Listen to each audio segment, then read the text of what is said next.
So guys, आज हम बहुत इंपॉर्टेंट टॉपिक के बारे में बात करेंगे कि how to make short notes for GATE and DSE. Okay, तो सबके मन में ये सवाल आता ही है कि हम शॉर्ट नोट्स किस तरीके से बनाएं कि हम मिनिमम टाइम में मैक्सिमम आउटपुट जनरेट कर पाएँ। ठीक है, तो मैं आपको कुछ पॉइंट्स बताऊंगा। अगर आप उस पॉइंट्स को फॉलो करेंगे तो डेफिनेटली वो आपके लिए बहुत ज़्यादा बेनिफिशियल होगा। पॉइंट नंबर 1, सिर्फ कॉन्सेप्ट एंड फॉर्मूला ही हमें शॉर्ट नोट्स में लिखना है, हमें थ्योरी नहीं लिखनी है।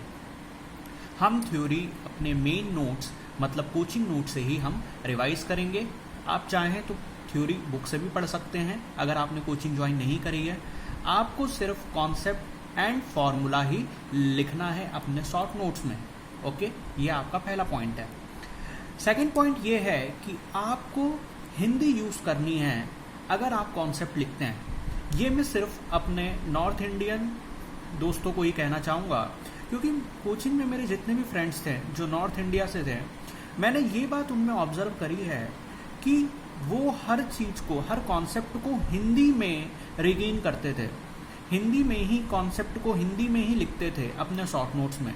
और उसका प्रॉफिट ये मिलता था कि वो जो कॉन्सेप्ट होते थे वो उन्हें ज़्यादा समय के लिए रिगेन हो जाते थे, और जो कॉन्सेप्ट इनबिल्ट हो जाते थे उनके माइंड में वो काफ़ी अच्छी तरीके से हो जाते थे, क्योंकि उन्होंने बचपन से हिंदी ही पढ़ी है। तो हिंदी में उनका जो कॉन्सेप्ट इनबिल्ट होने का जो तरीका है वो काफ़ी अच्छा हो जाता था। ये हमारा सेकंड पॉइंट है।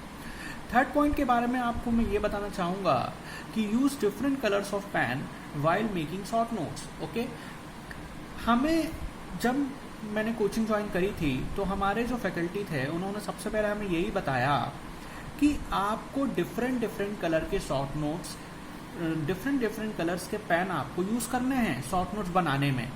उससे प्रॉफिट ये होगा कि आप चीज़ों को डिस्टिंग्विश कर पाएंगे।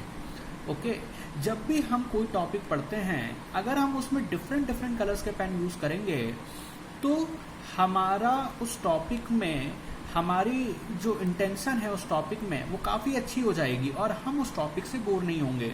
तो मैं आपको डेफिनेटली ये सजेस्ट करूँगा कि आप डिफरेंट कलर के पेन्स बेसिकली यूज़ करिए शॉर्ट नोट्स बनाने में।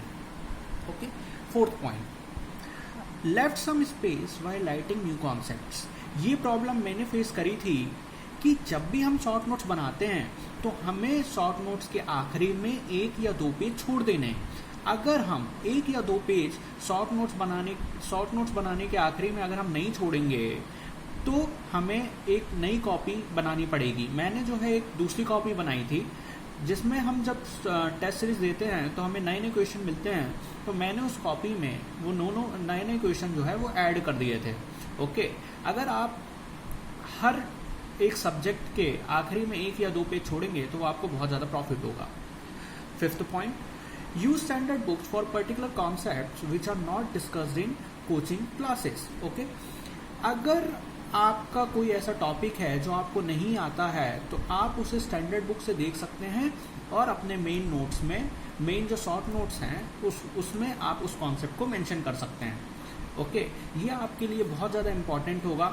ठीक है, और जो मैंने पेज यहाँ पे छुड़वाए थे 4 पॉइंट्स में, 4th वाले पॉइंट में, वो जो स्पेस है वो इससे ऑक्यूपाई हो सकती है। ठीक है, स्टैंडर्ड बुक से जो भी क्वेश्चन मिलेंगे या जो भी आपको टेस्ट सीरीज से नए क्वेश्चन मिलेंगे, आप उस नए क्वेश्चंस को, वो स्पेस जो आपका शॉर्ट नोट्स में छूटा है, आप उसमें लिख सकते हैं। ओके, सिक्स्थ पॉइंट जो बहुत ज़्यादा इंपॉर्टेंट मैं समझता हूँ मेरी प्रिपरेशन में, मैंने क्या किया था कि जो भी मेरे शॉर्ट नोट्स थे उन शॉर्ट नोट्स को, क्या है ये, scanned whole short notes and stored in digital library. मतलब ये है कि जो भी मेरे शॉर्ट नोट्स थे उन शॉर्ट नोट्स का मैंने जो है पिक्चर खींची थी और उसको मैंने कैम स्कैनर से करके अपने डिजिटल फोल्डर में स्टोर कर दिया था।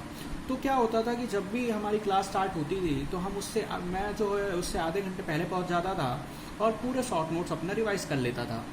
और जब भी लंच होता था तो लंच अगर 20 मिनट का है तो मैं जो है 10 मिनट में ख़त्म करके, जो 10 मिनट बचते थे और 10 मिनट में अपने जो है शॉर्ट नोट्स रिवाइज कर लेता था। और ये बहुत ज़्यादा इंपॉर्टेंट टेक्निक है जो डेफिनेटली आपको बहुत ज़्यादा यूज़ करेगी, इसलिए मैंने इसमें स्टार भी मार्क किया है। Last point, short notes in between 20 to 30 pages. मैंने देखा है कि मेरे जो दोस्त लोग हैं वो शॉर्ट नोट्स बनाने के चक्कर में एक तरीके से लॉन्ग नोट्स बना देते थे। अब उसमें उनका घाटा क्या होता था कि अगर आपके शॉर्ट नोट्स जो हैं अगर बहुत ज़्यादा हाई होंगे, मतलब बहुत ज़्यादा पेज अगर कंज्यूम करेंगे, तो वो एक तरीके से आपके मेन नोट्स ही बन जाएंगे, फिर आपका जो है वो शॉर्ट नोट्स पढ़ने का इतना मन करेगा नहीं। तो मैक्सिमम 20 to 30 पेजेस के शॉर्ट नोट्स बनने चाहिए।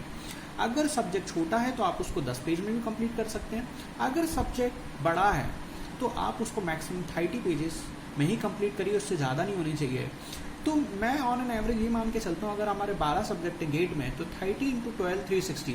ओके, तो आपके जो शॉर्ट नोट मैक्सिमम से मैक्सिमम बता रहा हूँ मैं मैक्सिमम से मैक्सिमम बता रहा हूँ 360 पेजेस में कंप्लीट हो जाने चाहिए। Okay, thank you.